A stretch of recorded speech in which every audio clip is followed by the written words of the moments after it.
All right, at this time I will call the special called emergency meeting of the Taylor County Commissioners Court to order. And is there a motion that we convene and adopt today's agenda? So moved. Second. All right, we have a motion from Commissioner Statler and Commissioner Williams. I'll take your second. All right, let's move to item number 2. I'm sorry, all in favor of the motion, please indicate by saying aye. Aye. All opposed say no. Motion carries. Item number 2 is discuss and consider the updated COVID-19 information in regards to the spread and imminent threat to public health and safety in our community and employees, and any appropriate action. And at this time I want to explain to the County Commissioners Court that we have received earlier today word of a confirmed case in Taylor County, and as part of that I have now prepared and are ready to submit to the court from the commissioner from Taylor County, the county judge's declaration of an order of directives due to a local disaster emergency. So let me go ahead and go through this with you at this time. I want to be sure I got the right document here.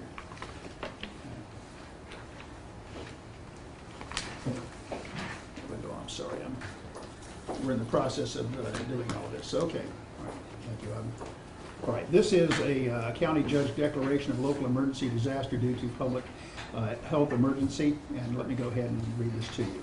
Whereas a novel coronavirus, now designated as SARS-CoV-2, which causes the disease COVID-19, has been declared a global pandemic by the World Health Organization. And whereas the symptoms of COVID-19 can range from mild to severe illness and cause further complications, including death, and whereas COVID-19 virus mainly spreads between people who are in close contact with one another through respiratory droplets produced when an infected person coughs or sneezes. And whereas on March the 13th, 2020, the governor of the state of Texas did issue a proclamation certifying that COVID-19 poses an imminent threat of disaster in the state of Texas, and declared a state of disaster for all counties in Texas. And whereas Taylor County, Texas, is taking extraordinary measures to prevent the spread of this potentially devastating disease in our community.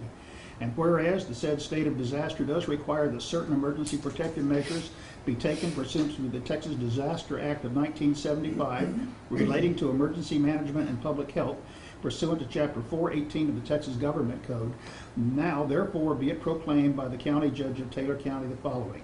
Section number 1, that a local state of disaster for public health emergency is hereby declared for Taylor County, Texas, pursuant to Chapter 418 of the Texas Local Government Code. Section number 2, that pursuant to Chapter 418 of the Texas Government Code, this declaration of a local state of disaster for public health emergency shall be given prompt and general publicity, and all shall be filed promptly with the county clerk. Section number 3, that pursuant to Chapter 418 of the Texas Government Code, this declaration of a local state of disaster activates the Taylor County, Texas Emergency Management Plan and authorizes the furnishing of aid and assistance under declaration. Section number 4, that this declaration authorizes the county to take any actions necessary to promote health and suppress the virus, including the quarantine of persons and occupied structures, examining and regulating hospitals, regulating ingress and egress from the county, regulating ingress and egress to occupied structures, establishment of quarantine stations, emergency hospitals and other hospitals, and ensuring compliance with those who do not comply with the county's rules and directives. Section number 5, that this declaration hereby limits the size of gatherings to not more than 10 people and mandates the cancellation of all such gatherings of more than 10 people until further notice. A gathering refers generally to a scheduled event or common endeavor where 10 persons are present in a confined space, room, or area. And I want to just clarify here that there will be some instances where, for example, a meeting of the Taylor County, not the Taylor County Court, but the City of Abilene's City Council, town councils, that kind of thing, they can continue to meet and handle government affairs as necessary. But again, in terms of having a large group there present, that would not be possible, so under this order. All right, number 5, no, I'm sorry, let's move to section number 6. In accordance with the Texas Government Code, Chapter 418, a person who knowingly or intentionally violates this declaration does commit an offense punishable by a fine of up to $1,000 or confinement in jail for a term that does not exceed 180 days. Section number 7, that this declaration hereby authorizes the use of all lawfully available enforcement tools. Section number 8, that this declaration shall take effect immediately from and after its issuance and upon approval of the Commissioners Court, shall continue in effect until terminated by the county judge. Pursuant to this declaration, additional directives may be issued by the county judge at any time as deemed necessary, and that is so ordered this 26th day of March 2020 by myself as the county judge. Commissioners, I do want you to be aware of this, and so I have made this declaration today, as indicated previously, that once we did have a confirmed case, we will declare a county disaster, and that's where we are today. Would it be appropriate for there to be some comment in here that any enforcement action by the county be on advice of anyone in the medical field, like the health department or someone like that? I mean, this is good. I mean, we're talking about all the things that everybody really knows about, but when we talk about in section 4, declaration authorizes the county to take any actions necessary to promote health and suppress the virus, including quarantine of persons and occupied structures. And you read through it. I don't need to read it again, Right. I guess, but I wish our legal was here, but that maybe that there should be something in there that action would be predicated on advice of someone in the medical profession, i.e. the health department or someone like that. Well, I've got Dwayne Bush here, who's our emergency management coordinator, and I would ask him, certainly over his sense. I do see our district attorney in here as well. This order and the way these orders are done is specifically how they're spelled out under the codes and things. So the health departments would be involved only to the extent that you're talking about a health issue. In other words, if there was some other issue that came up that was part of this, that the health aspects of this are already what's in place. So the order, I think, can't take that into consideration without it specifically saying that I have to have their permission to do this. That this gives the judge broad authorities, Yeah.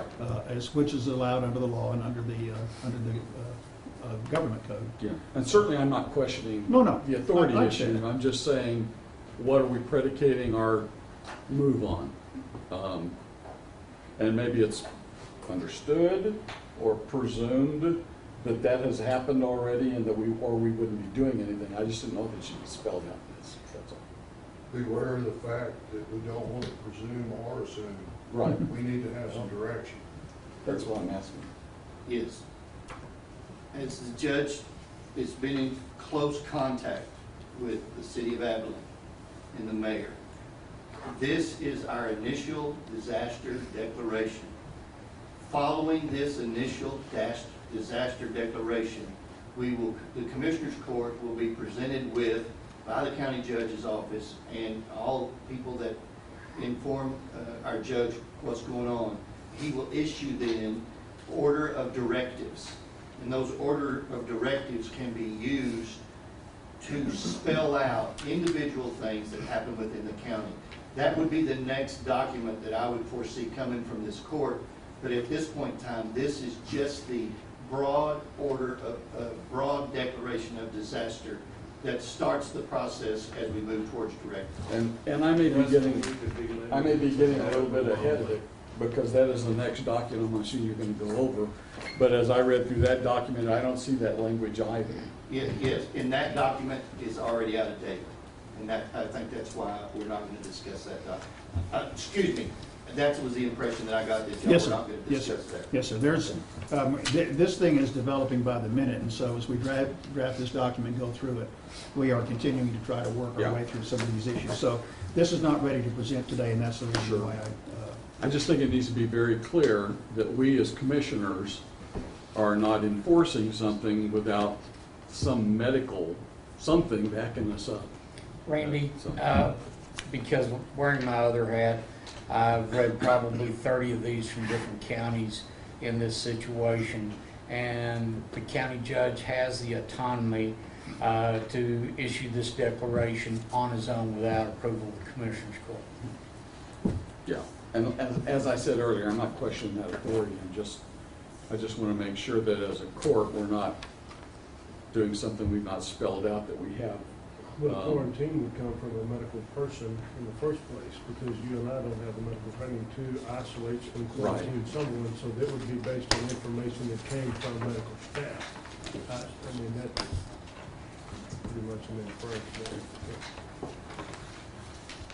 there. And just sort of as by way of further explanation, that's one reason why we have waited as long as we have to enact this, because we needed to have a disaster in place. And so we now have one. We have a designated, a confirmed case of it here, and as indicated earlier, that once we had that in place, we now have that we can use to base this order on. So that is where we are. In the days to come, we will be refining and coming up as soon as we can with a further explanation of what specifically is going to be entailed in this as we go on into this. So, but this is just basically, really, it's in place to make sure that we notify the governor's office. We have now declared, and we do have a confirmed case in the county, and that we are imposing imposing this order in place to make sure that we can get state help and federal help coming as we need. One of the first things, the phone calls that I've been getting from a number of business people is they were very concerned about being eligible for the SBA loans when Congress gets those in place, and which they're working on right now. And so they were very concerned about the fact that we haven't done anything officially yet, because they're worried that they're not going to be able to qualify for those SBA loans and federal help as it becomes available.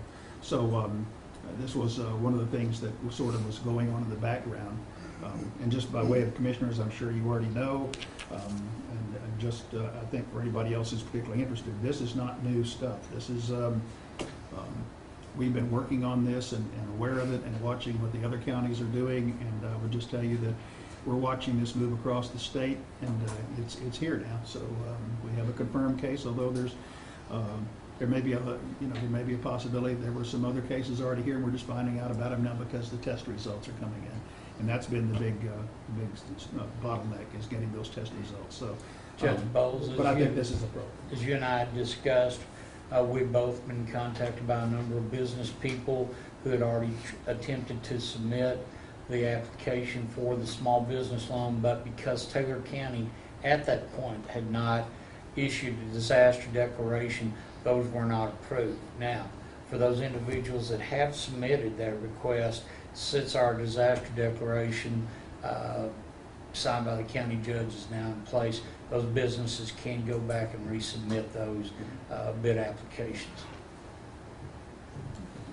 Any other questions from the court?